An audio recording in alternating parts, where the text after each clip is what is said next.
ഇത്തവണത്തെ Durand cup എന്തായാലും നിങ്ങളെ നിരാശപ്പെടുത്തത്തില്ല മക്കളെ. കാരണം ഓരോ മത്സരങ്ങളും അത്യധികം ആവേശം നിറഞ്ഞ മുഹൂർത്തങ്ങൾ തന്നെയാണ് നമുക്ക് സമ്മാനിച്ചുകൊണ്ടിരിക്കുന്നത്.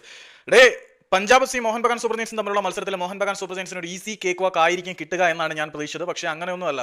അർഹമായതാണോ അല്ലോ എന്ന് സംശയം ജനിപ്പിക്കുന്ന ഒരു പെനാൽറ്റി സ്പോട്ട് കിക്കിലൂടെ ആദ്യം പഞ്ചാബ് മുന്നിലെത്തിയെങ്കിലും പിന്നീട് മോഹൻ ബഗാന്റെ ശക്തമായിട്ടുള്ള തിരിച്ചടി, അതിനുശേഷം ഇഞ്ചുറി ടൈം ഇല്ലല്ലോ, ഒരു റെഗുലർ ടൈമിനോട് കിട്ടുന്ന ആഡ് ഓൺ ടൈമിന് ശേഷം മത്സരം പെനാൽറ്റി ഷൂട്ടൗട്ടിലും സമനില പാലിച്ചതിന് പിന്നാലെ സഡൻഡത്തിലേക്ക് എത്തിയപ്പോഴാണ് മോഹൻ ബഗാൻ സൂപ്പർ ജയൻസിന് വിജയിക്കാൻ കഴിഞ്ഞത്.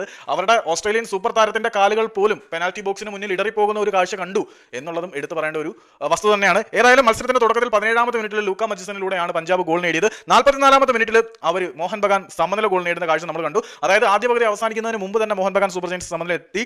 48ാമത്തെ മിനിറ്റിൽ മോഹൻ ബഗാൻ സൂപ്പർ ജയൻസ് മൻവീർ സിംഗിലൂടെ ലീഡ് എടുക്കുന്ന കാഴ്ചയും കണ്ടു. അങ്ങനെ 2-1 എന്ന ലീഡിലെത്തി. 63ാമത്തെ മിനിറ്റിൽ പഞ്ചാബ് സമനില പിടിക്കുന്ന കാഴ്ചയും നമ്മൾ കണ്ടു.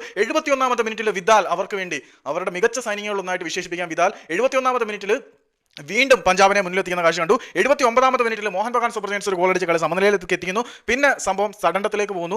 സഡൻഡത്തല്ല, പെനാൽറ്റി ഷൂട്ടൗട്ടിലേക്ക് പോകുന്നു. പെനാൽറ്റി ഷൂട്ടൗട്ടിലും സമനില പാലിച്ചതിന് പിന്നാലെ കാര്യങ്ങൾ എങ്ങോട്ട് പോകുന്നുണ്ട്? സഡൻഡത്തിലേക്ക് പോകുന്നുണ്ട്. സഡൻഡത്തിലാണ് അവർക്ക് മോഹൻ ബഗാൻ സൂപ്പർ ജയൻസിന് വിജയിക്കാൻ കഴിഞ്ഞത്.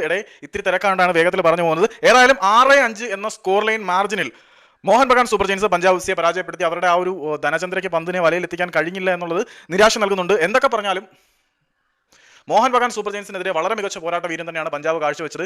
പഞ്ചാബ് ജയിക്കണേ എന്ന് ഞാനും ആഗ്രഹിച്ചിരുന്നു പോയി കേട്ടോ. കാരണം അത്രയും മികച്ച പ്രകടനം പഞ്ചാബിൽ നിന്നുണ്ടായിരുന്നു. Unexpected performance from Punjab F C എന്ന് പറയേണ്ടത് തന്നെയാണ്. ഏതായാലും കൊൽക്കത്തയിലെ വമ്പന്മാർക്ക് മുന്നിൽ പഞ്ചാബ് കളി നടന്നില്ല, പരാജയപ്പെട്ടു പോയി. നിർഭാഗ്യം കൊണ്ട് പരാജയപ്പെട്ടു എന്ന് പറയുന്നതായിരിക്കും ശരി. പഞ്ചാബിന്റെ കളി നല്ല സീൻ കളിയാണ്. ഞാൻ ഇത്തിരി തിരക്കാണ്ടാണ് കൂടുതൽ തള്ളാതങ്ങ് പോകുന്നത്. പഞ്ചാബ് എഫ് സി അക്ഷരാർത്ഥത്തിൽ ഹൃദയം കവരുന്ന പ്രകടനം തന്നെ കാഴ്ചവെച്ചു.